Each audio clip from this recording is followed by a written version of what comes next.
methods. Let's take a look at methods. So class methods define behaviors or actions an object can perform. We talked about encapsulation. So one of the most common types of class methods are the ones used to get or set the class attributes.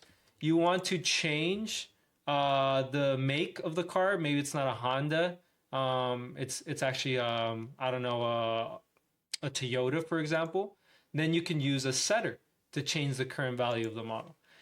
You just want to see what I said model, right? It should have been make. Let's say you want to see the model of the car. Let's say it is a Toyota. You want to see, is it a Corolla? Is it a Sienna? Depending on what the model is, right? You want to see what it is. You'd use a getter. So that's going to get the current value of that attribute.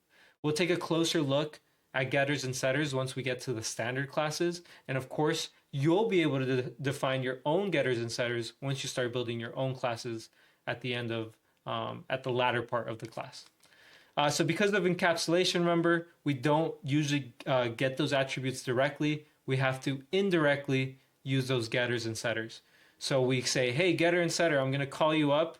For the example of the getter, I'm going to call you up. Can you tell me what the value is of the model? And then the getter is going to go to the class, tell me, it's going to take a look, and then come back and tell me. So it's kind of like a middleman, right, for that transaction. Same with the setter. I want to set the value. I'm not going to go directly to that variable. I know we did some assignment and declaration and initialization, right, in the previous lesson. You're not going to do that directly for a class. You're going to use the setter. So you're going to call up the setter and say, hey, setter, I want to change the value of the price. That's something that commonly changes, right? So we're going to call up the setter. Setter is going to go to the variable in the class. It's going to look up the price variable. It's going to change the value. And then that's it. So it's kind of an indirect transaction, right, for both getter and setter.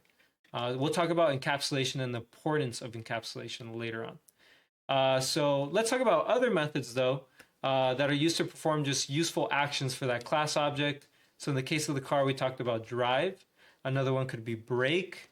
Another one could be starting the car, right, turning it on. We could be turning it off, turning on the radio. Those are all useful actions, right, for the car class.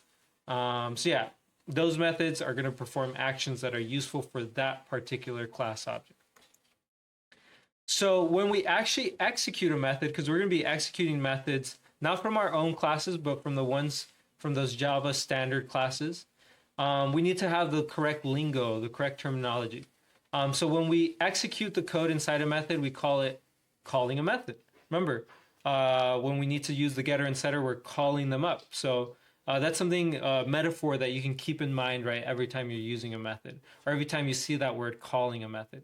You are kind of dialing up the method and say, hey, can you go do that thing that's inside your code block? So to call a method, you usually need either an object name or a class name. And when I say code block, right, these methods, notice inside the drive method, it does have code in there. So that code can be as simple as one line, like a print statement here, or it could be really complicated, right? It could be, 1,000 lines, and it's doing really complicated things. I'd imagine in a real car class, right, that's interfacing with the real hardware on a car, this would be much longer. But instead of having to, copy paste this code to execute it, I'm simply going to call the drive method. And we need to learn the syntax for calling things, or for calling methods and classes. So to call a method, you usually either need the object name.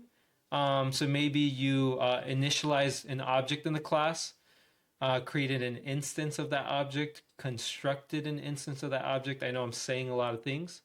We'll kind of get more into detail as we progress in the class with that terminology of constructor and instance. Another way to call a method is sometimes a class name. So for example, in system.out.println, the class name here is system. And then we called out the println method here. So that's an example of us using the print method here from the system class. We're going to take a closer look at that in the demos at the last section of this lesson. All right, so you need an object name, you need a class name, you use a period to separate that with the actual method name. And then always the methods end in parentheses. I'll explain why in a second. But yeah, take a look. So it could be like system dot out dot println. I know system dot out dot println has multiple periods, right?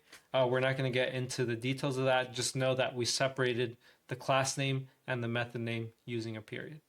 We're going to look at some more simple methods, like in the string class, and maybe the random class, where we're going to probably use the class name a little bit more. So that's going to be class name, then the method name, and then notice it has something here called arguments. So we end it with parentheses, but inside those parentheses, there's this word arguments. What are we talking about? Well, some methods take input. You can provide an input to that method. Remember, the method is going to execute some code, and code uses variables. And just like variables in math are used in equations, well, equations are all about taking something in and transforming that input and then giving you an output. Y equals mx plus b. You plug in for x, it shoots out a y. Well, same with coding. If you're going to use these methods, right, that are using these variables and transforming those variables, a lot of times they're going to have some kind of output. Not always the case. We'll talk about that in the next slide. But yeah, some of these methods do have input arguments, so you can provide it with values that's going to work with.